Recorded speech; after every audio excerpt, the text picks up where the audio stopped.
Watching the Eurozone on NewsX World. Let's take a look at the top headlines of this hour. Russian Foreign Minister Sergei Lavrov has said that all misunderstandings with the United States are over and had been resolved following the meeting earlier this month between President Vladimir Putin and U.S. envoy Steve Witkoff amid escalation on the war fronts. President Trump has said that he's concerned Ukraine has not had an election in a long time, adding further pressure on President Volodymyr Zelenskyy. His remarks come as Washington continues to scrutinize Kyiv's political and security situation.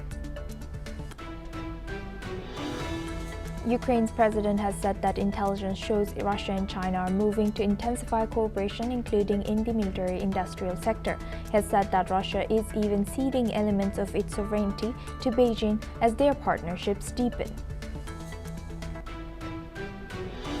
NATO chief Mark Rutte meets German Chancellor Friedrich Merz and Foreign Minister Johann Wadephul. The talks in the German capital come amid tensions with the US as reports suggest a leak of 200,000 liters of oil has been sealed in Brandenburg. Meanwhile, German Defense Minister Boris Pistorius is to host French counterpart. Venezuelan opposition leader Maria Corina Machado, who has been in hiding for months, showed up to claim her Nobel Peace Prize of the year. She was also seen in Oslo in the middle of the night, waving from the balcony of a hotel, marking the first time she has been seen in public since January. Iceland has pulled out of Eurovision 2026, joining several other countries in a boycott protesting Israel's participation. Its broadcaster says Israel's inclusion has created disunity and believes no joy or peace would come from taking part. U.S. House of Representatives passes a staggering $900 billion defense policy bill in a move that reshapes the world's most powerful military machine, while tightening the leash on its leadership. Renewed clashes erupt along the Cambodia-Thailand border, with heavy fighting reported near ancient temples ahead of planned call from President Donald Trump. Both sides remain locked in conflict as expectations rise that Washington may try to broker another ceasefire. Now for this hour, we start with Russia. Russia has said that it no longer has any misunderstandings with the United States over Ukraine. Russian Foreign Minister Sergei Lavrov has made the announcements after reviewing the outcome of a meeting between Russian President Vladimir Putin and U.S. envoy Steve Witkoff, joined by U.S. President Donald Trump's son-in-law Jared Kushner as well. The Kremlin has previously described that meeting as constructive, even though it did not produce a breakthrough in ending the war. Lavrov has said that the discussions confirmed the mutual understandings reached earlier between President Putin and President Trump at their August summit in Alaska. He has added that Moscow now wants a package of documents to support what it calls a long-term sustainable peace agreement, including security guarantees for all parties. Lavrov has also stressed that Russia will not accept Ukraine joining NATO and repeated demands for protections for Russian-speaking communities inside of Ukraine. He has said that additional proposals on collective security have been shared with U.S. officials as negotiations continue. Now for this discussion, we welcome Mr. Gilbert Doctorow. He's a Russian affairs expert, joins us live from Brussels. Thank you very much, Mr. Doctorow, for joining us again. Good to see you. Now looking at this, how do you analyze current relationship between U.S. and Russia? How aligned are U.S. and Russia about Ukraine now? I don't think they have any detailed solution.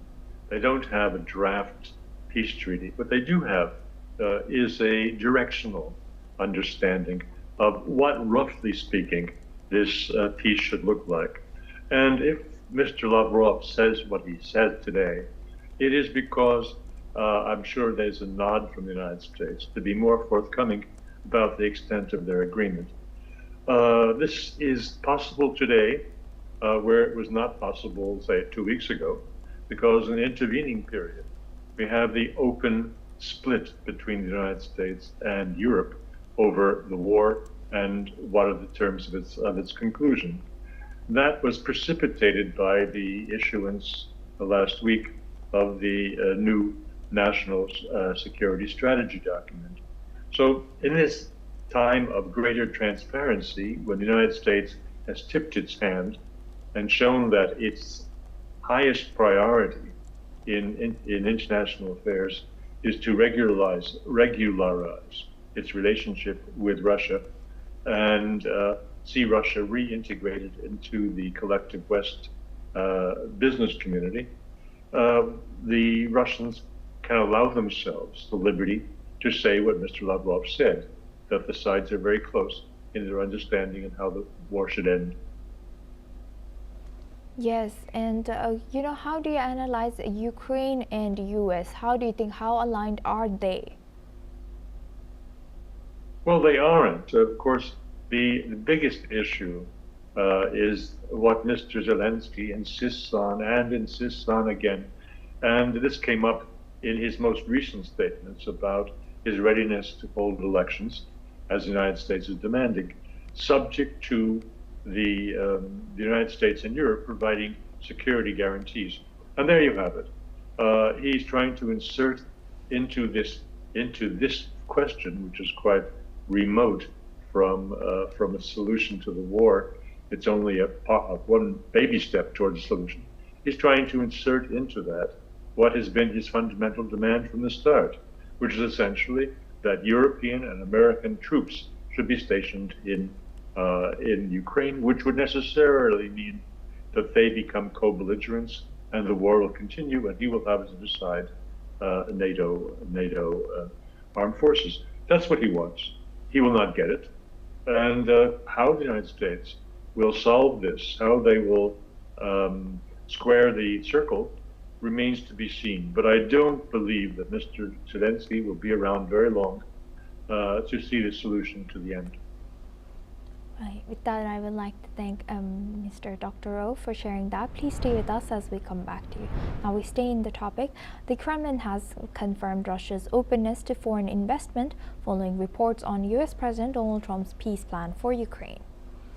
According to the reports, the plan includes proposals for U.S. companies to invest in Russian energy and rare earths. The report also details plans to restore Russian energy flows to Europe and use $200 billion of frozen Russian sovereign assets for Ukrainian reconstruction.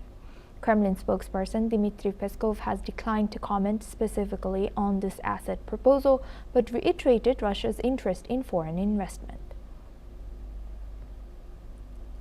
Now for this discussion, we welcome back Mr. Dr. Ro. He's a Russian affairs expert, joins us live from Brussels. Thank you very much, Mr. Dr. Ro, for staying with us. Now, what are we to make of these, reports that are coming in about increasing or potentially increasing investments on Russia?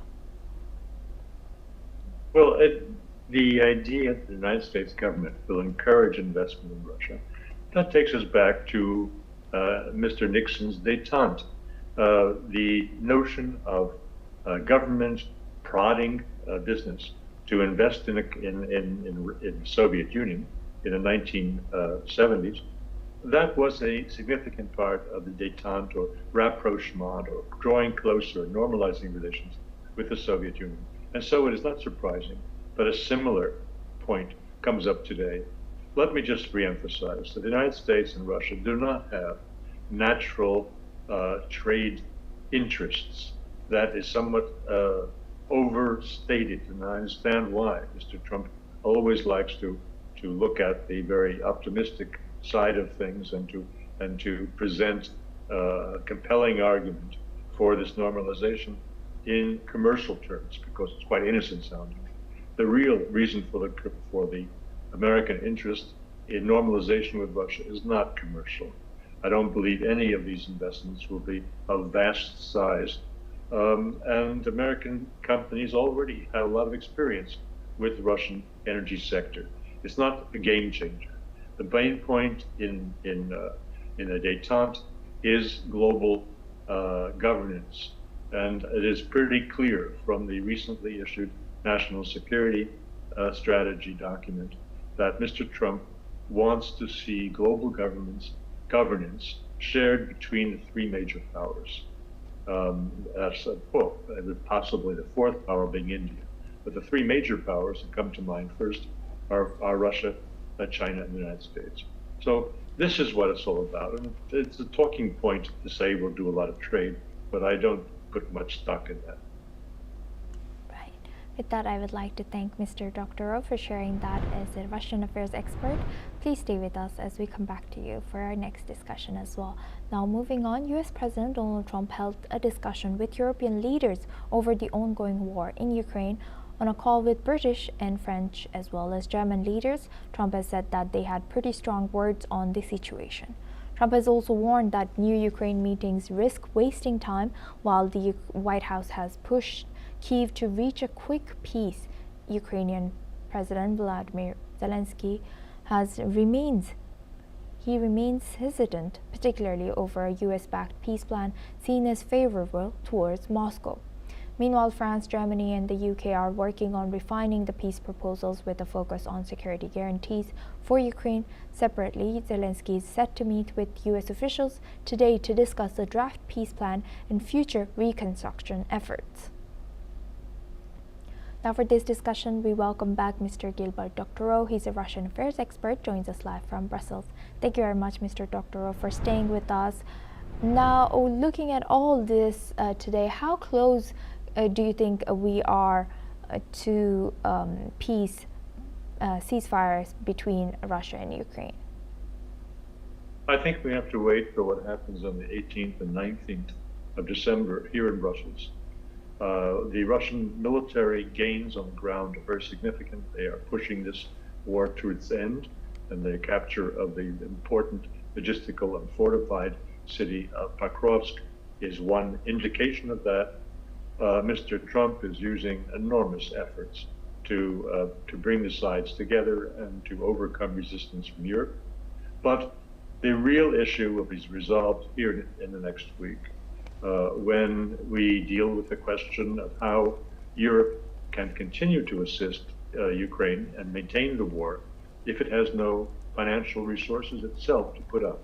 And so Europe is using, instead of its own taxpayer money, is seeking to continue the war by collateralizing the Russian frozen assets.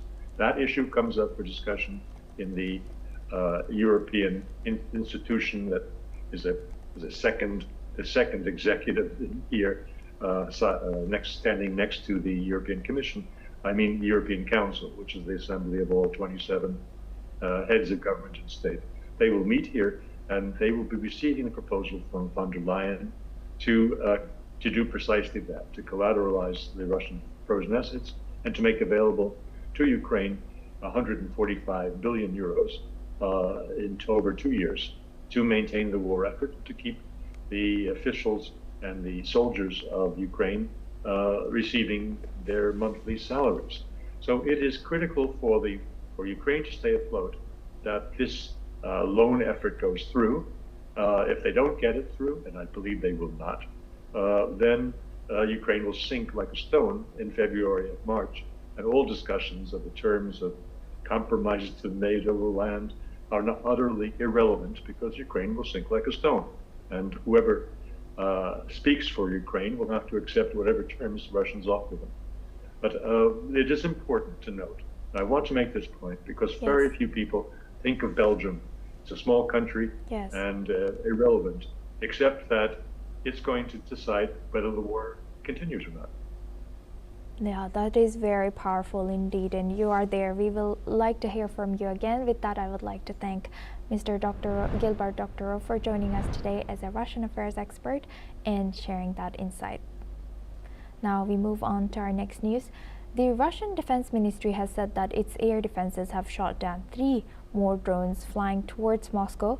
Mayor Sergei Sobyanin has announced the update, confirming that emergency crews are now working at the sites where debris fell. According to Sobyanin, a total of 37 drones targeting the capital have been intercepted since midnight. Authorities have not reported any casualties, and security operations around Moscow remain on high alert. The strike comes as Ukraine intensifies its campaign against Russian infrastructure. Earlier in the Black Sea, Ukrainian naval drones have struck and disabled a sanctioned Russian tanker called Dashan in the Black Sea. Kyiv's security service says the vessel was operating as part of Russia's Shadow Fleet ships Moscow uses quietly to move oil and evade Western sanctions. This marks Ukraine's third successful tanker strike in 2 weeks aimed at reducing Russia's oil revenue. Russia has not issued a formal response as of now. Now for this discussion, we welcome Professor Vasilin Popovsky. He's a professor and vice dean at Jindal Global Law School, joins us live from New Delhi. Thank you very much, Professor, for joining us again. Good to see you. Now, looking at all this, it seems like the escalation in the war front is now expanding even into Black Sea. Can you tell us how dangerous this could be for all the parties involved, knowing that Black Sea is crucial to so many countries which border Black Sea? Well, these are military targets. What Ukrainians are targeting are airports, bridges, infrastructure, including energy infrastructure, oil refineries, oil tankers, and all of these are military targets. What Ukraine wants to do is very understandable, to reduce the capacity of Russia to continue the war, to reach peace. So these are very welcome, I will say, hits on every Ukrainian drone that go into Russian territory is a good news, because it means successful destruction of a military target in Russia, and that means Russian capacity to continue the war will reduce over time. And yes, there were 37 drones targeted at Moscow. There will be another 37 in the next weeks and months. That's Ukraine, and that's every country that defends its territory should do. Those should continue. Everything that can burn should burn in Russia. I mean, military targets, such as those I mentioned, the airports, the airplanes, the munitions, the factories, oil tankers that export Russian oil and gas, which basically fuels the war further. So it's not escalation, it's basically defending Ukrainian right to life. This country is under attack for almost 4 years, and they have to defend themselves. So it's a good news. I repeat, it's a very good news every time when a Ukrainian drone hits a military target anywhere in Russia, including in Moscow, including in the Black Sea, everywhere in Russia, until Putin stops that. It's very simple. Putin, one man, only one man in the world can stop this in 1 minute with a phone call to the chief of staff and say, stop the fire. If Putin makes that phone call and tells his chief of staff to stop the fire, everything will end. Everything will finish. There won't be a single drone from Ukraine into Russia anymore. It takes 1 minute for one man to finish this, and it's Vladimir Putin making a phone call to the chief of staff. It is as simple as it is. Yes, 100%. And how do you think, where are we, how close are we to a ceasefire between them now? Unfortunately, not because of Russia, because of that man, Vladimir Putin, who doesn't want to stop the fire. There were continuous ultimatums, including by Donald Trump, over the last 11 months. There were many, many, many calls for ceasefire.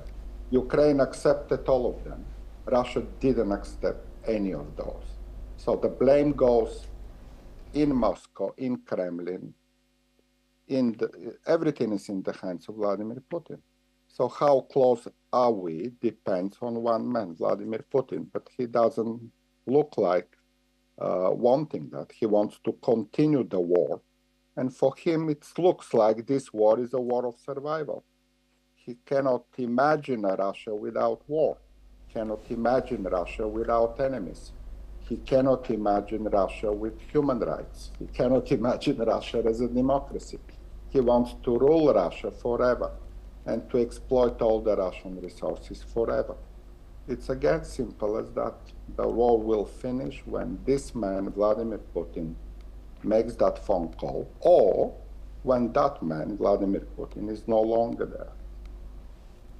Yes, with that I would like to thank Professor Veselin Popovsky for joining us today and sharing that insight from New Delhi. Thank you very much. Now we move on to UK. The United Kingdom has pledged an extra $2 billion in spending on NHS medicines over the next 3 years. According to reports, the move is part of a deal aimed at winning exemption from US tariffs on British pharmaceuticals threatened by President Donald Trump. Under this agreement, spending on new medicines will rise to 0.35% of the GDP by the end of 2028, up from 0.3% today. The UK will also cap the rebate rate paid by drug makers under the VPAG scheme, lowering it to 14.5% in 2026 from a record 22.5% in 2025, while payments for older branded medicines remain between 10% and 35%. The pharmaceutical industry has welcomed the new framework, saying it gives firms more certainty and encourages investment. The deal will bring tariffs on UK pharmaceuticals and medical devices to zero, aligning with Trump's push for European countries to pay more for drugs. The government says this step will support both patient care and a competitive pharmaceutical sector in Britain. Now we move on to our next news. The long-awaited trade deal between the EU and Mercosur is in its final stretch, 25 years after negotiations began. EU Commission President Ursula von der Leyen and European Council President Antonio Costa plan to visit Brazil on December 20th to sign this agreement, but the outcome remains uncertain. Several EU countries, including France, Poland, Ireland, and Hungary, opposed the deal over concerns it could hurt their farmers, while Belgium plans to abstain. Italy's position remains pivotal, with safeguards on market access possibly swaying Rome towards support. The European Parliament will vote on December 16th on safeguards and reciprocity clauses, but deep divisions mean ratification is not guaranteed.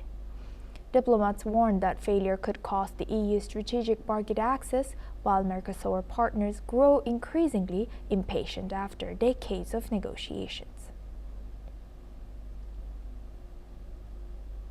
Now we move the focus on to Bulgaria. Large crowds of protesters began gathering in central Sofia for major anti-government demonstrations ahead of an expected vote of confidence.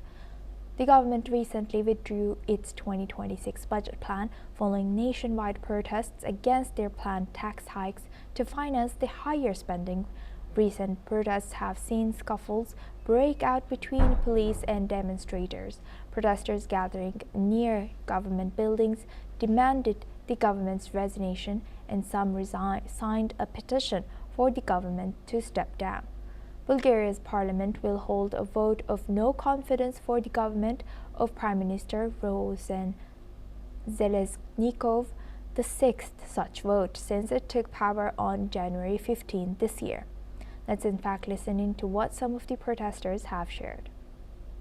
Не, протеста изобщо не е бюджета, свързан с чак толкова с бюджета. Бюджета беше просто капката. Смятам, че корупцията и нивото, в което продължаваме да живеем, и парите, които всъщност се крадат, това е огромният проблем за нас. И надявам се действително да има и млада сила, която да върви, защото не смятам, че иначе нещо се получи. За съжаление, това е нивото в София, но не и в страната. Тук съм, защото корупцията в държавата просто е на друго ниво. Тя е навсякъде, положението е нетърпимо и точно заради това огромна част от моите приятели вече не са в България. Те най-вероятно няма да се върнат и на мен ми е мъчно, че аз мога да ги виждам веднъж в годината. И ме е яд, че преди 3 години се прибрах обратно в България и сега всеки ден се чудя дали да не прави грешка и дали да не замина пак. And that's a wrap on the Eurozone. Keep watching NewsX World for more news updates from around the world.